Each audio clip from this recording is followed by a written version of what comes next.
Folks, welcome to the podcast. Glad you're back with us again. We're real fortunate today to have Justin Shaw with us. Justin's got just a really strong business background, strong sales marketing background, does lots of things really well. Justin, kind of tell folks a little bit, for those who don't know you, tell them a little bit about what you've done in life and kind of where you are and what you're doing with fabricators these days. Sure. Yeah, I think I won't go too far back. We did that recently on the Action Flow podcast, and we went really far back. And so I'll kind of take it from the point that relates to having an entry into the stone industry. And so prior to that, I had a growth marketing agency based in New York, and was contacted by a supplier. We're still working with them to this day, so it's coming up almost on our 7-year anniversary. Wow. Started working with it's kind of like their satellite. You know, they have a showroom stocked with $1 million in inventory. And they wanted us to, help them grow that side of their business. And that eventually led to working on their primary business for their fabrication side of things. And I think it was about 3 years into that we had slowly started to get referrals from friends of theirs, SFA members or, other people in their network and that were part of different groups like that they started to slowly introduce to us. And we started to see a lot of the commonalities and challenges. And so about 3 years into that, we made the decision to focus solely on the stone industry and fabricators specifically.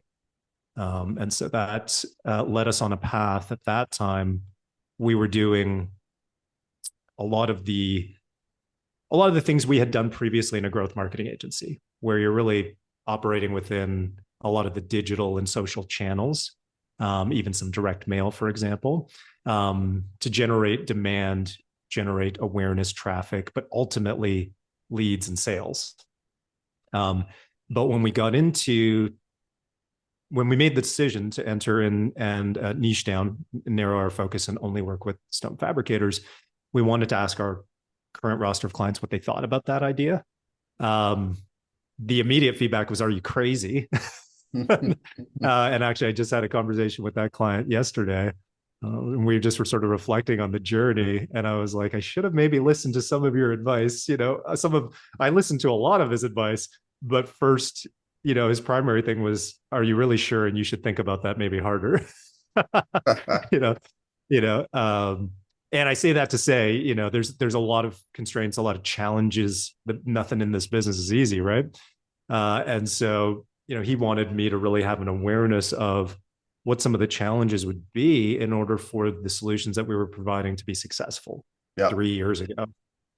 But at that time, when we made that decision, we sat down with them, and that was the first thing they said. The second thing they said was, "We appreciate that you guys do, Facebook ads and Google ads, and you want to generate leads, but, shops, if you're going to go out there and approach them, they may already have somebody, or they can go and find a local provider, to do those services. You should really look at solving some real problems."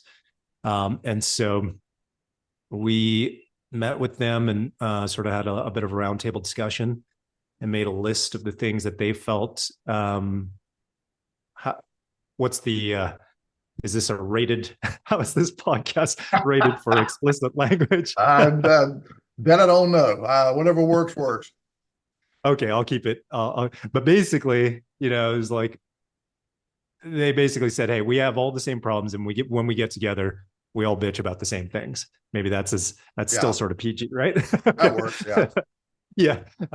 And so I was like, okay, you want to know from your customers directly, what are the things, that keep them up at night? What are the persistent pains, and what are they really frustrated by? And so we sat down with them, virtually sat down with them on a Google Meet, had that call, and made a long list.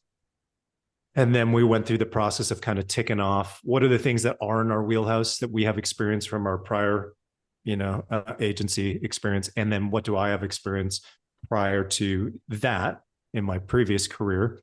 And let's cross off the things that we just, have no experience in or don't think we can attempt to figure out. And so we shortlisted that, and we worked for free for a small group of clients for about a year to test out the various things that they wanted help with. And that really was invaluable, to learn about the stone industry, really get a lot of insights into the various challenges they were having, and implementing different things and seeing what would work over that time. And then we came away with what were our core solutions, really, and then started to expand from there to work with more shops, really around that core group of things. That was sort of the early days. So you spent a lot of time, to kind of summarize that. You spent a lot of time in early days working on how to acquire leads, a lot of that type of activity. And then once folks have leads, what do we do with them? The sales process, the follow up, and built a lot around that. Now, are you still doing that type of work, or is there something else that you're starting to morph into?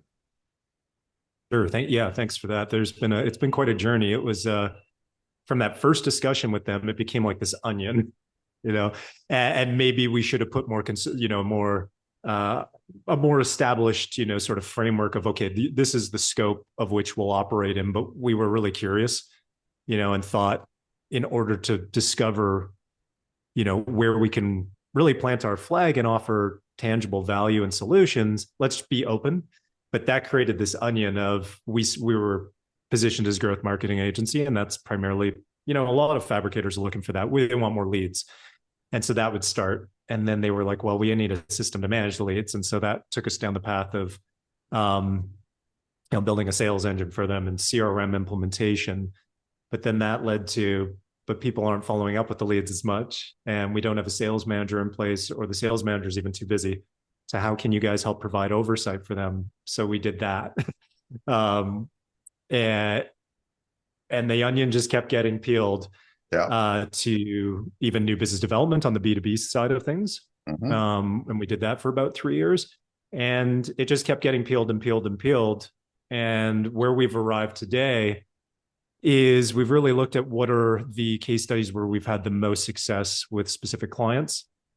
Where are those not a one-off or like a one-hit wonder where we've had success? Right. Where has success been repeated and repeated for multiple years? Mm-hmm. And how can we help more people, which has led me down to the path of, instead of us, doing full fulfillment, to then helping through a combination of an on-demand academy where they can access our trainings, our playbooks and frameworks, solutions, in combination with live coaching, and access to myself and our team, so that we can help more people at scale. We were sort of limited in our capacity when it was a done for you model, and now it's a more of a done with you model. And we're finding a lot more success in that. There seems to be more satisfaction and ownership of things when the shops that we're working with have a hand in doing the work, right? Oh yeah, absolutely. Now, to clarify with the online portion of what you're doing now, still focused on sales and marketing and processes and managing those processes, or has it got some additional things?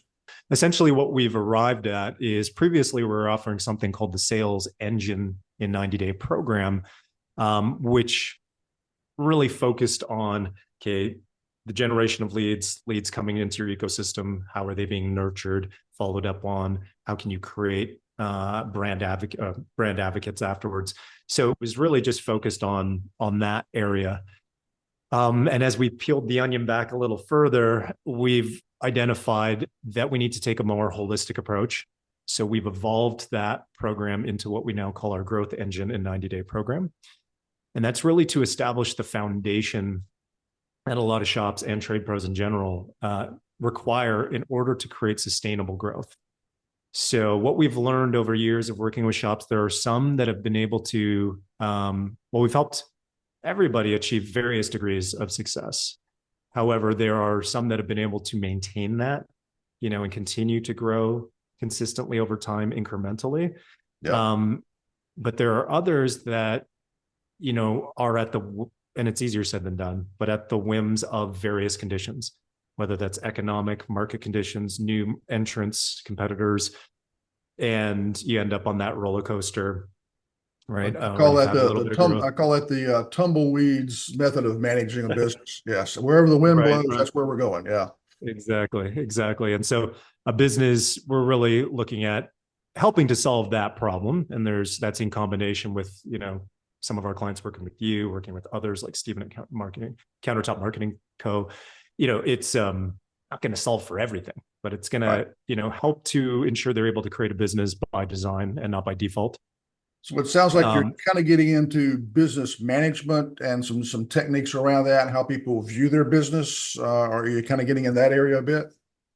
So where we start in the Growth Engine 90 Days program is to establish the foundation. We actually start with the entrepreneur themselves, and as well as key members of the leadership team. But the preparation work we have them do before they actually get into the program and start doing some of that work is really based on um, the transformation that they need to begin to undertake in order to be able to sustain their game. If they're planning to do this long term, or even, I know that you've got a series that you're putting together on exiting the business, that may still be 5 years out, and you still need to sustain your game to get to that point, avoid burnout, avoid, becoming complacent because you're not passionate, or the goals and the actions that you've undertaken are not directly related to long-term happiness. So you end up So just does this deciding to series kind of come with a throw in the couch towel. as well? I mean, it sounds like you're getting into some pretty deep inside their head, between their ears kind of stuff. That's pretty heavy at times. Yeah, it's interesting. I'm bringing in things that are a passion of mine, and that I operated in prior to getting into starting an agency. I spent 15 years or more in the health and wellness industry. Was a personal trainer, as well as, so I always fulfilled two roles. I was, a sales director, but I was really passionate about actually, being, working hands on with people. So Mhm. personal training, high performance group training, A lot creating programs lot for of people, coaching. a lot of coaching. Yeah. And in that, there is always the element of, identity transformation, because you can write up somebody a program for nutrition or for getting in the gym, but it's a matter of transforming the habits surrounding the 23 hours that they're not with you. Yeah. Right, and then they come see you. That creates all the friction to them actually, being able to be successful in what you prescribe for them. So very similar to that, a holistic approach in, you know some of the things that we're providing for them are designing their best year ever, their perfect week, um, growth habits, mindset shifts and transformations they need to undertake, and really mapping out their core vision and who do they want to become, where do they want their business to transform to become, and really mapping those things out first before getting into the actual tactical things. So yeah, So we're yeah, it sounds like what you're doing is putting a lot of meat on the bones of this concept of moving from working in your business as a templater or an installer or a salesperson, whatever, to starting to think about what is your business separate from you. How is that going to be a vehicle for getting you where you want to go, and really working on the business? Is that a fair statement? ideally, and that's Okay. that's where we've got three stages that we're helping people to go through. One is to set that foundation, moving them from what's been, and this may ruffle some feathers, and it's just labels, they kind of helps to identify, but Yeah. organic growth, right? Organic growth, accidental growth. Sometimes we grow in spite of ourselves, and that's okay. And then, or we've plateaued, right? And I say organic growth or accidental, and that doesn't mean that, entrepreneurs or the owners of shops haven't been intentional about certain activities. But when we don't have control, over predictable outcomes, it's still relatively organic. And then you'll lead to plateauing and hopefully avoiding the worst case scenario, which is not only plateauing, but then one step forward, two steps back kind of thing, right? And I think So that this concept of control is really strong, because I think if you talk to a lot of the, especially smaller fabricators, they'll tell you they feel like they don't have control over anything. Whereas the mm, fabricators who have gotten much larger, more successful, I think have realized that they have to decide to control certain aspects of their business. Is that kind of yeah, what you're seeing?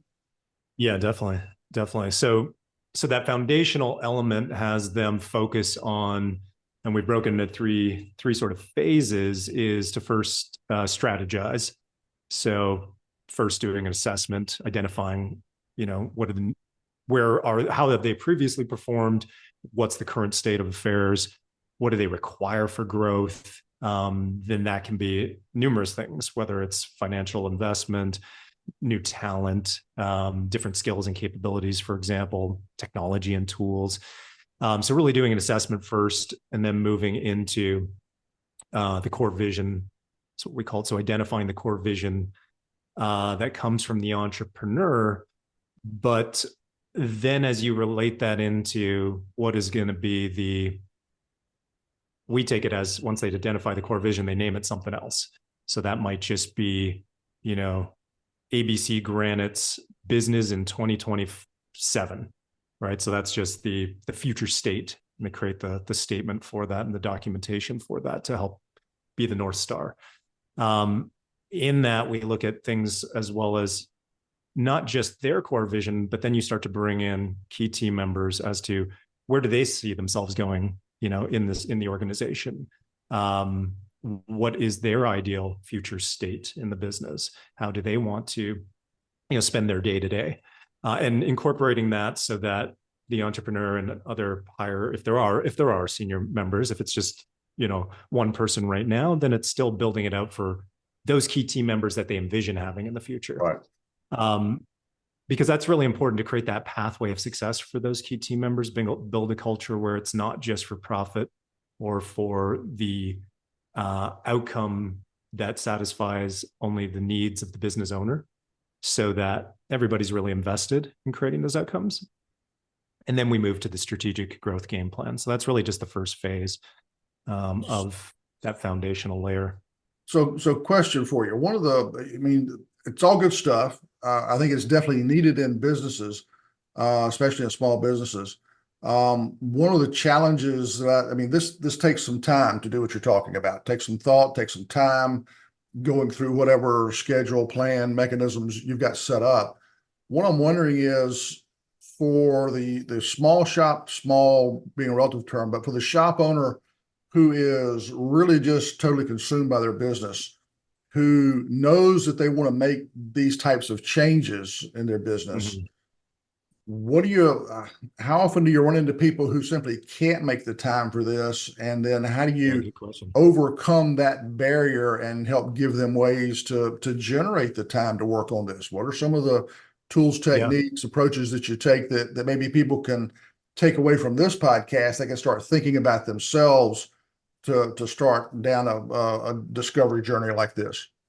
Yeah, great question. So we can give something tangible they can take away. So that really comes in that prep work phase, and you nailed it, because as we peel back those layers of the onion that we talked about of how we've arrived where we are here now today, is without removing that constraint, because that's so often the problem, right? Yeah. It's the kind of the chicken and the egg is in the preparation work.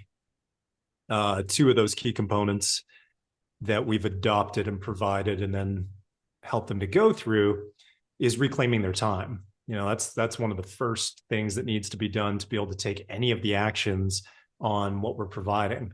So there's a couple of different frameworks that we provide in a great book that people can go out and read and follow. That book is Buy Back Your Time by Dan Martell. And then Dan Martell, the kind of quick takeaway from that is you've got these 4 quadrants.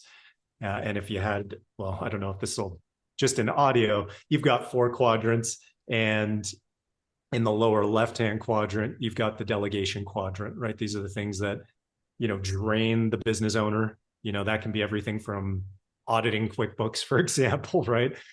Things like that are just a nightmare, to kind of spend your time doing and drains the business owner and doesn't necessarily impact growth or revenue generating tasks. And as you move through the 4 quadrants, without going through all of them right now, you want to get to the really working on the things that impact the business, generate revenue, and energize you or light you up as a business owner. So that's one of the great. It's a great read. It's a very actionable read, and one of the things that we cover. And he has a formula for how you calculate it, in terms of what your buyback rate is, what you can afford to actually pay somebody, so that you can move those delegation tasks off as quickly as possible. And kind of the whole, big idea there is you're hiring to buy back your time versus hiring for growth. Right. And I kind of have like a little asterisk beside that in our trainings, and is that, yeah, if you need to hire an installer, you're not going to skip that in terms of hiring like an executive assistant, because they're not going to fulfill that need. Right. But, that's kind of obvious. But if you're still, adopting that mentality that he has, you're really looking at being able to free the business owner up to do the things that, fascinate them, motivate them, light them up. And that directly impact growth. So that's one of the frameworks that we provide and have people go through before they do anything else. Go ahead, Eric. Sorry. Just as you're talking, there's 2 questions that come up. I'm thinking as a shop owner is listening to this. One is this concept of delegation, giving someone else the responsibility for doing something, also giving them a well-defined box of authority within which to operate, and then how they manage that. Are you finding that the shops that you're working with, or the owners, are able to do that well, or is that still a barrier for them? And if it's a barrier, what do you find is a good way to overcome it? Yeah, I think, I mean, that book really does get after that. And, and so he's got, I think it's the buyback loop. So you have to continue to audit. It's an ongoing, I use it myself. It's an ongoing process because, the very first thing is starting to actually, and so we have the owners go through that, create that action plan, and we act as accountability partners. So that's really, one of the biggest parts about this is, if it was just information, they wouldn't necessarily be able to be successful. But acting as an accountability partner, we're really there to see that certain things we use the word installed, as an industry term, so that it's the execution. Yeah. Exactly. So that by that date, they've gotten 5 things, on that list. Okay, those are going to be delegated out. They've found the person to do that. They've got a plan to hire for. We're there to help them do that. We're also there to help ensure that they don't fill that time with other things that are really just in the first 2 quadrants, and that they're really filling those things with the 3rd and 4th quadrant. But you have to repeat that on an ongoing basis. It really is something you have to audit. That typically we say every like 30 days at the beginning until you get really good at it. Yeah, part of delegation definitely is doing the follow-up and making sure things are being done the way you want them to. I think the biggest challenge I see shop owners struggle with is that fear of giving up control, because things won't be done as well as I can do it. It won't be done as quickly as I can do it. For sure. And that's really a big barrier. But it sounds like what you're doing is helping them decide to carve out a small amount of time. You're helping them decide what to fill that time with productively, so they can in turn free up more time to do the stuff that they need to do, which I think is a great approach. The formula that you mentioned from the book, is there a quick summary of kind of the major factors in that formula for deciding, got a shop owner who really needs to free up more time, so they're going to maybe hire a bookkeeper to do invoicing and receivables and some things like that they probably do on their own. It takes up a lot of their time. Can you kind of give us just a quick summary of what that formula looks like for making a decision? Yeah, I think I'll further simplify it. So what we do in our program is we've ultra simplified it in case people don't have time to read the book. So people that are in a program, we send out the books to them so they can have more context, right? And get as deep as they want to go on that. But nature of the game is they may have no time to even crack it open, and we've got to get the first steps towards solving aspects of this problem, right? Which is a persistent problem, not enough time, not the ability to focus on working on the business. So in that book, there's a whole ascension ladder of and a whole protocol you go through of what are the tasks you should be looking to remove first, and then moving from there. So you can identify, okay, and not skip steps. However, we've really oversimplified it and combined it with, it's the ABC model from Dan Sullivan, which he wrote a very short book on. I don't even know if it's a physical book. If he does, it's just a quick PDF because he cranks out material like there's no tomorrow. But, it's available on Audible, probably available. Just to Google it and you'll find the PDF for that. We've combined that with the buy back your time principle. And so the ABC method from Dan Sullivan is you've got these three, it's not a Venn diagram. You've got these three circles of varying degrees of size. And it's very simple. A tasks are those that irritate you. And I think they're labeled in red, right? The ones that really get under your skin. And we all immediately viscerally know what those are as listeners are listening to this. Immediately those come to mind. Doing your taxes. B tasks. What's that? Yeah. Doing your taxes. Yes. Exactly. Right now, I've got that as well. I mean, we've got that. We outsource that, but they still need stuff from me. And even though I've got that to where I do 5% of it, it still irritates me. Absolutely. Classic example. Totally. So that for me is a mindset thing. I look at it like, okay, I've still got this 5%, and I should be grateful that I get to do taxes at this nature, of this magnitude, and be grateful for that. But the B tasks that fall into that category are the ones you're okay with. And then C are the tasks that fascinate and motivate you. And we could talk about that later because that, or not at all. But we're just going to focus on, if you're asking how do you keep that as simple as possible, start making the list of the A tasks. What are the ones that really irritate you? And I think that's a good compliment to what Dan, well, they're both Dan's, right? What Dan Martell did in Buy Back Your Time. The delegation quadrant might not scream at you things. And that for the business owner, they may just leave those things on there. Yes, they're the things that I should delegate, just kind of getting the report out of SPS, right? Okay, I should delegate that. And it just stays on the list, and there's not enough urgency to move that thing. So we really focus on starting with what are the ones in the A category that really irritate you, get under your skin, cause you to, when you start that in a day, the rest of your day is just awful, right? So can we talk about the financial formula just for a second, though? I was just going to jump into that. In their A category is the bookkeeping. Just use that example, and they really need what they need to do is make a decision to hire a bookkeeper. How do they? You mentioned earlier that Martell talks about how to value your time against the cost of hiring that bookkeeper. Is there kind of a financial calculation there that we can share with folks? Yes, exactly. That's what I was going to say. So you identify those, and then the buy back your time rate that you calculate is your total income earned. And not to get too technical, and I might need you to help clean this up a little bit, is as entrepreneurs, we may be doing certain things to optimize our finances and, different expenses that fall under that category that really should go under income. So you're looking at all of those items as well. So let's say it's 100K that you put for total income. That amount, if we've got that, if we were sketching this out, is divided by, and he puts it at the average of 2,000 hours a year. So 52 weeks times 40. Yeah. So it's the 100,000 divided by the 2,000, and then divided by 4, the ROI you want to get on outsourcing, transferring the task. Okay, so your 100,000 divided by 2,000 is $50 an hour. So you're going to divide that by 4 is going to be $1,250. Yes. So that's one of the areas where, if you got your math right, where as you get to different places, if you're starting at a really entry level and you've got those really irritating tasks, the thing that I find often is in personal usage and our clients that are using that is that rate might feel quite low at times.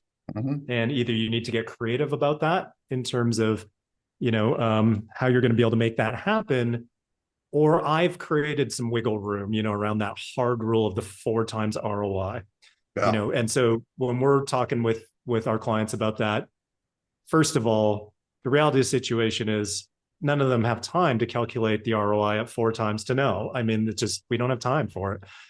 Yeah. We have a general sense of looking at that. We have our gut, and then we could take some simple measures to see, are we getting a positive ROI?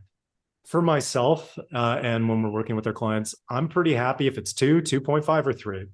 Yeah. On this, that sounds pretty reasonable. Yeah. Yeah. And then when you get to the other things, when you're looking at, okay, if I'm the one that's still going out doing, taking the pro liner out and going and doing that, okay, well, then that's a task that, I mean, maybe that does fall in the A category and really irritates certain owners where they've been like, I've been doing this for 20 years. At this breaking point, I no longer want to do this. And it really, gets me that I have to do this. Okay. That's not going to be a 1250, right, task. But in Dan's book, that's not going to happen right away. That's not the immediate thing you're looking at. You're looking at those things that probably do fall in the 1250, 1750 an hour range if you sort of manipulate the ROI on that calculation. But when you go through the ladder and you move to those things like template or installer, somebody managing on the actual floor, you're going to see that the calculation is going to change, where that hourly actually can be at the $50 an hour rate, but it is an ascension. You're earning more, you've freed up time more, your business is growing more, you're profiting and paying yourself more, and then the calculation starts to shift. But that's, and as we talk about this, that 4-to-1 payback, I think I'm glad to hear that you're flexible on that, because I'm thinking in terms of, all right, that's the cost side of things.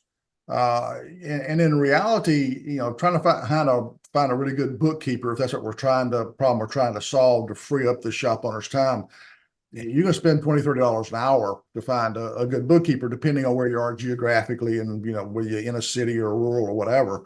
And in some places you can't even find one.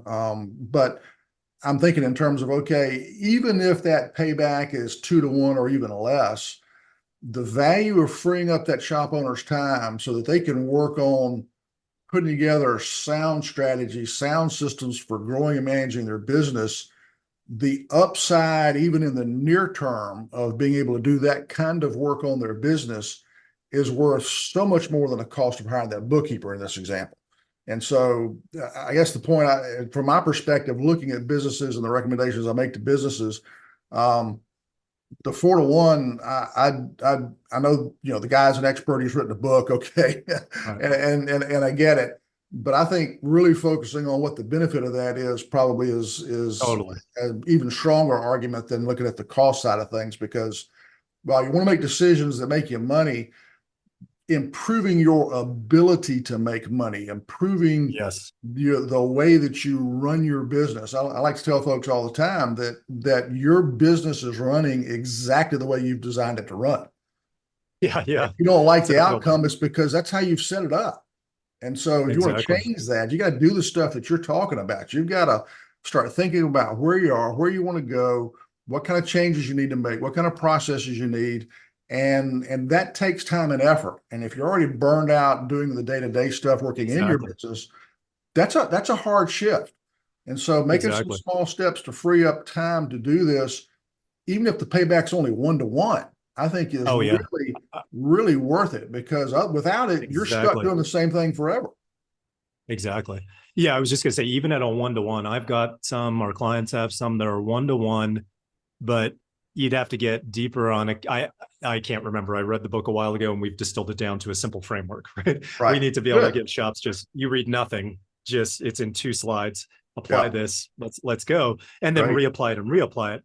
But I think if I was to create sort of a holistic, formula, not to get too mathematical about it, you have to think about energy and happiness. Like if we were to then, if it's 1-to-1 match compounded by energy and happiness, I'll take that every day. To get those things off my plate that cause me not to show up in the business as my best self, or for our clients to just, before they hit the sales meeting, they're burnt out and frustrated, right? Or cause you not to show up at home as your best self. 100%. Absolutely. Folks, we had so much fun talking with Justin Shaw that we went on and on and on. So we felt like it's probably the best approach to just go ahead and break this into 2 parts. So stay tuned for part 2 of our conversation with Justin Shaw.